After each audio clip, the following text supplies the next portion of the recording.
Okay, so what we're going to look at today is we're going to look at the longiflorum lily, and it's commonly known as the bridal lily. Now we're going to do a miniature lily because we want to keep it in proportion with some of the flowers that we're doing, but you can do them on a much larger scale. So any lily petal cutter you can use of any size. The largest size is usually this, which is quite a large, you can see next to my hand, it's quite a large cutter. But we're actually going to use a smaller cutter. You can see in comparison to my hand, that one is much smaller. But the method for both sizes, or all sizes, is exactly the same. Now the first thing we've got to do is we have to set our stamens, and we can set these in yellow because in this particular variety of lily they are yellow.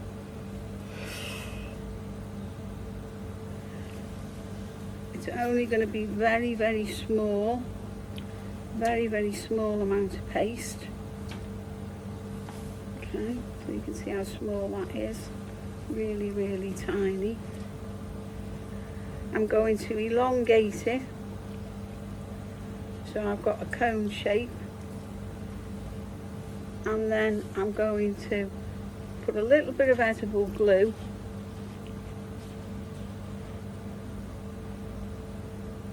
and I'm going to place it in the base of the paste. I'm going to anchor it onto my wire. So it looks like a mini cotton bud.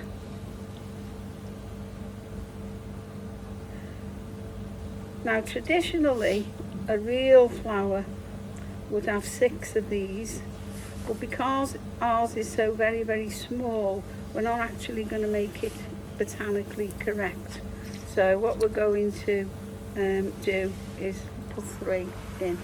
So we're going to make our small stamens in white, and later we're going to dip them into pollen which we've created from using yellow dust and semolina, so it gives a more natural effect.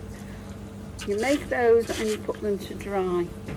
Now the other part of a lily, if you're going botanically correct, you would need to add this. If you're not botanically correct, then you can leave it out because of the space issue.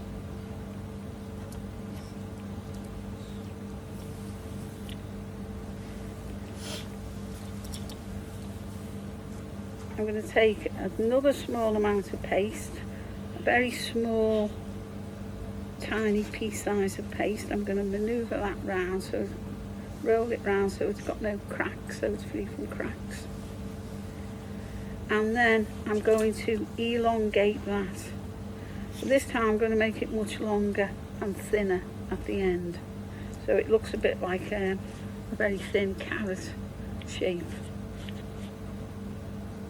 I'm going to take my wire, and the wires that I'm using for the centres are going to be 26, or I could use 28.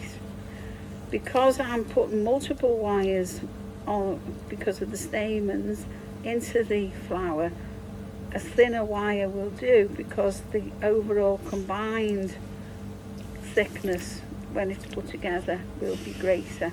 So it would be the equivalent of being on a 24 wire.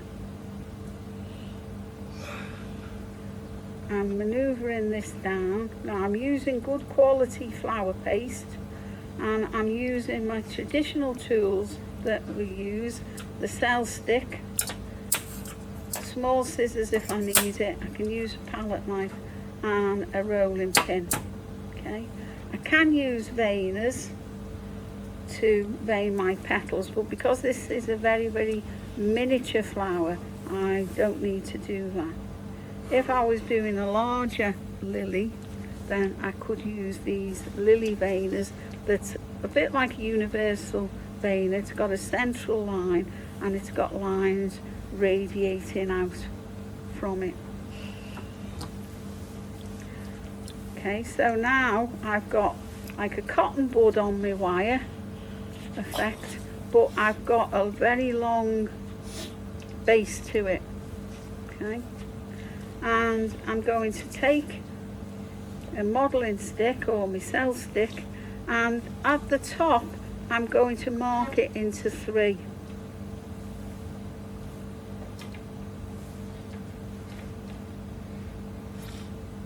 So I've marked that into 3 at the top, and I'm just going to make sure that I indent that further so that I'm making those 3 lines much deeper.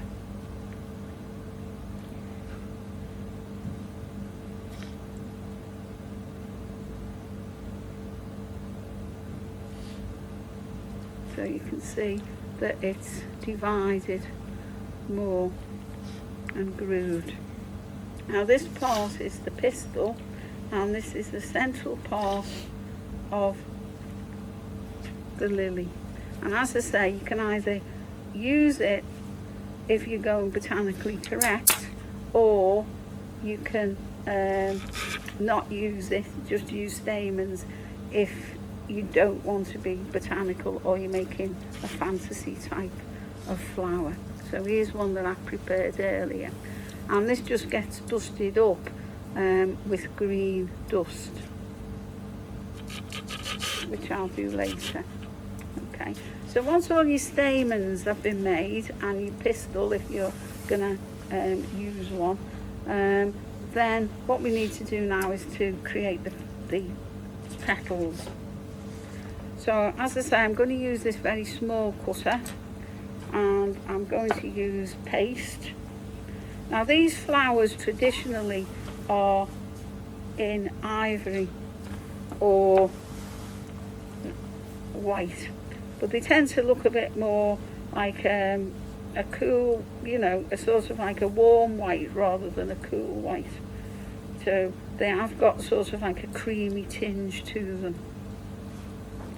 I'm making sure that it's moulded well, and then I'm going to roll it out.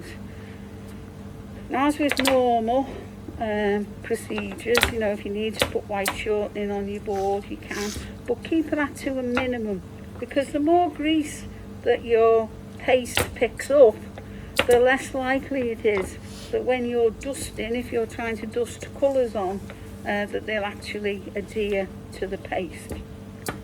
So keep your shortening to a minimum. Now lilies, traditionally the petals aren't quite as thin as most other flowers. Lilies and orchids have you know, slightly thicker petals, but because our flower that we're going to do is so small, we need it to be thin, and we're not actually going to vein each petal.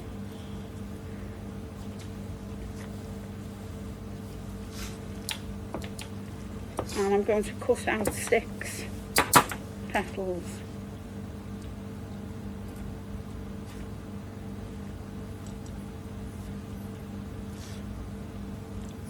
As I say, depending upon what type of, you know, cutter you've got, whether you've got a large cutter or a small cutter, the method is exactly the same.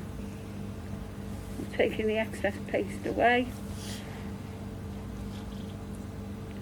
and then I need to roll that up so that I don't waste any.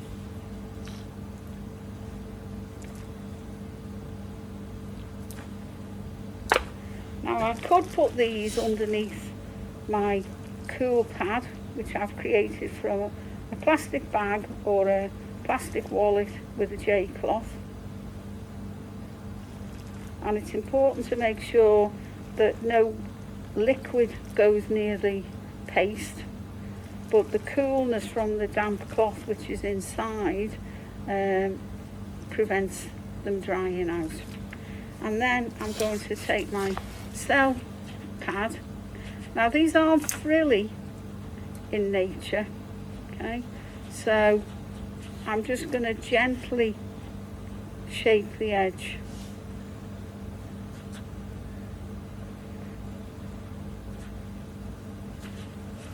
If you want, you can try and open the centre out a little bit to make it a little bit wider. If you've got Astromeria cutters, you can also use those for this purpose. You know, the smaller size of the Astromeria will make a nice miniature lily. So I'm just thinning out ever so slightly the edges. I don't really want them to be frilled.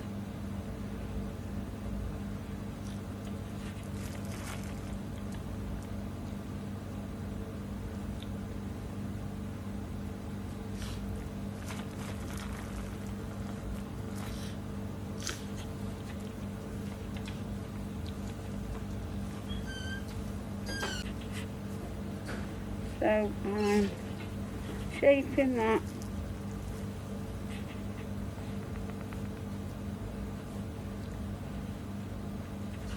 And then I've got my last one here.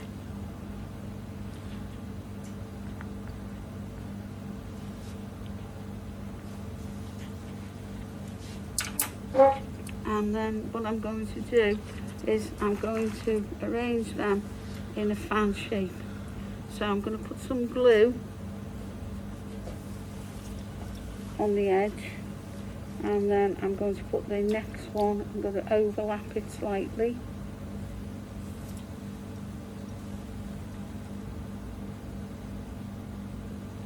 And I'm just putting a small amount of glue on the edge. Now it's important that the glue is quite fresh so that you get maximum stickiness. And so this creates a fan. Now if you're using a larger cutter, it's exactly the same method.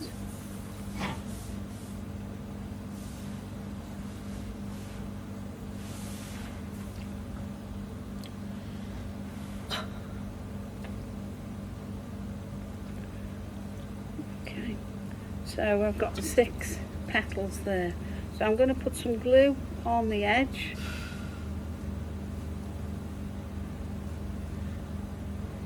Both sides. Now I do need to make a small former out of foil. Okay, so I'm making a small cone of foil, and that will just help with the setting. And then I'm going to pick that up .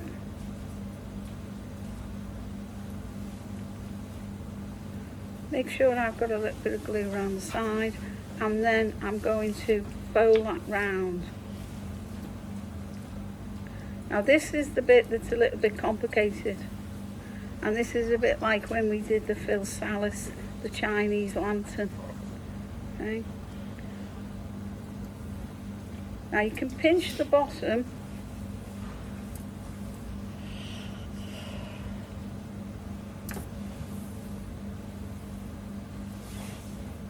to get your shape.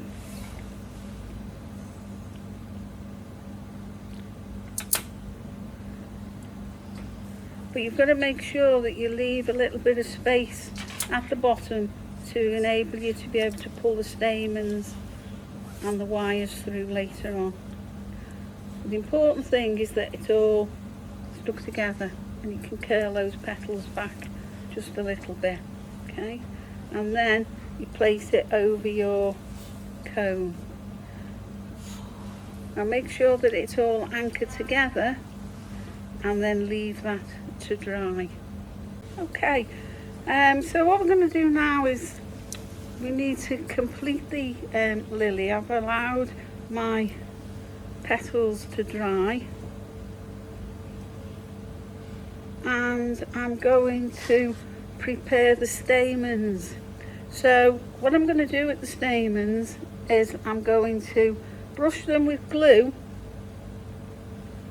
and then to give a realistic effect, I'm going to dip them into yellow coloured semolina. So as I said before, this is just a mix of yellow dust and some semolina. You can use powdered rice as well, as long as it's very, very fine. It just gives the effect of pollen. So you do each one of your stamens like that. Now the pistil, I'm actually going to just colour that up with a little bit of green dust. Now you don't need to have a very deep green, so foliage green is quite a good green, and also you could use a sort of like a lime green dust with a little bit of a darker green, like an emerald green dust in with it. Okay.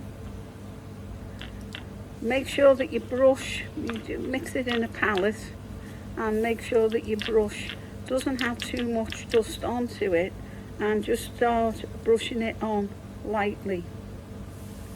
Now you don't want this to be too vibrant. It needs to be very, very pale. The ends could be a little bit, more concentrated, but the stem part of the pistil, that should just be very, very light in colour.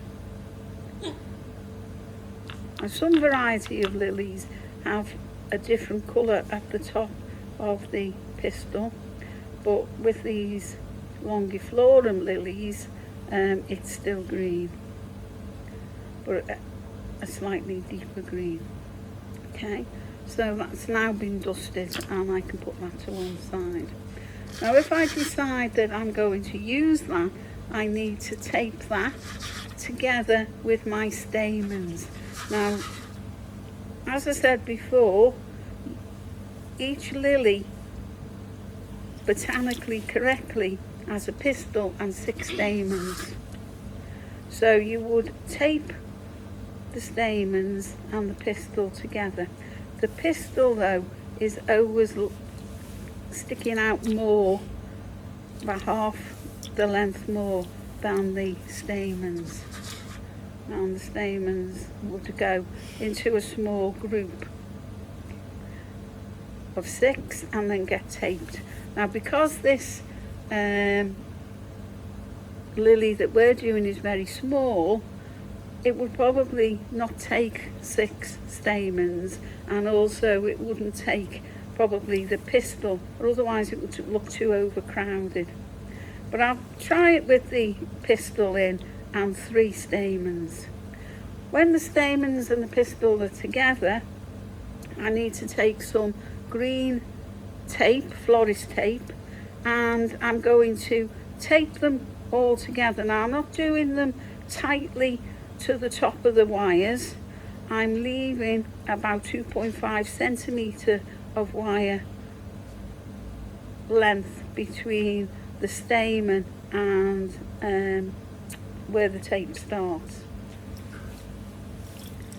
And I'm going right down to the bottom. Obviously the more wires you put together, the thicker it is, and so it will hold a stronger lily part.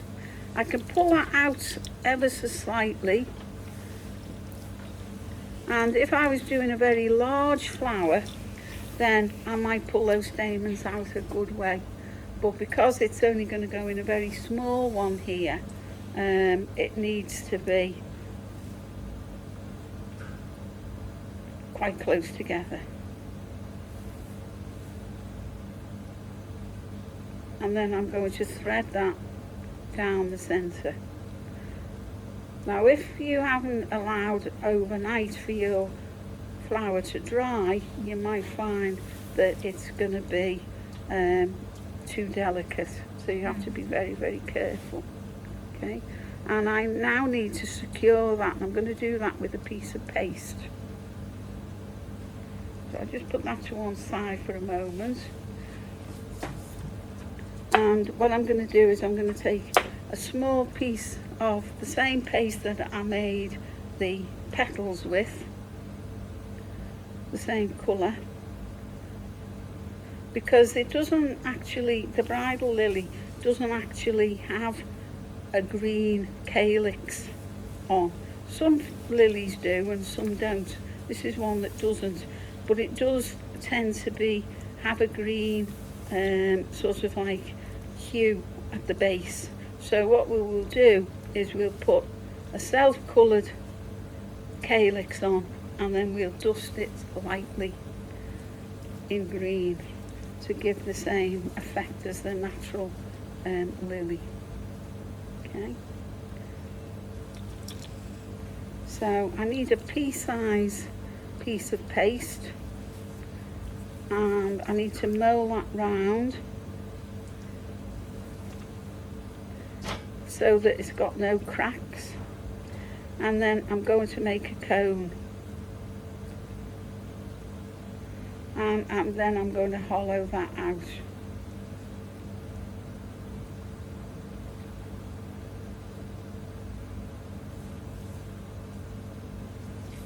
Now I don't have to cut this like you would with a pulled flower.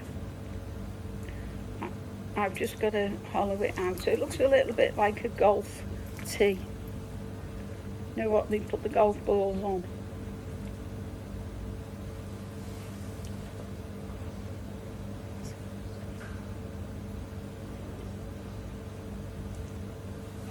Okay, so I'm hollowing that, and then I'm going to put glue in that.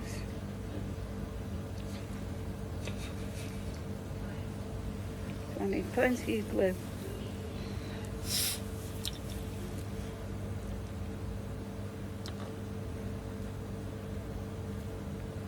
And then I'm going to take the stamen wire and I'm going to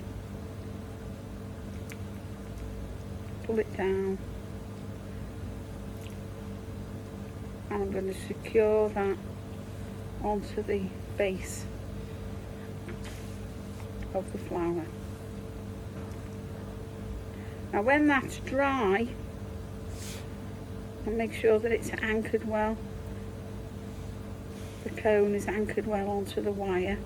When that is dry, that will be completely set and there'll be no movement in the flower. Now what you can do is with your modelling stick or with a veining tool, you can just put some small shallow creases in line with the petals.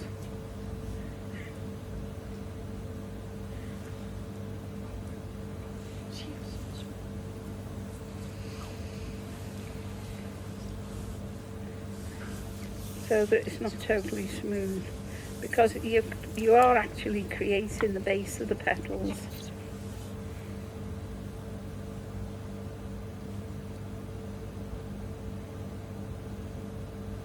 Okay, just make sure that it's anchored, and that's your flower. When it is dry, I mean I'll do it now when it's wet, but you do it when it was dry, you would just do like we did with the pistil, just put a very, very small amount of light green dust in sort of like a streak action to create a little bit of depth. Now the whole flower will actually have a little bit of green dusted up on it when it's dry, and you can also add green in the centre as well, a green stripe, because some varieties do have it, but it's quite okay if you don't do that and you just leave it the way it is. So if I place that there on the blue, that will enable you to see it a lot better.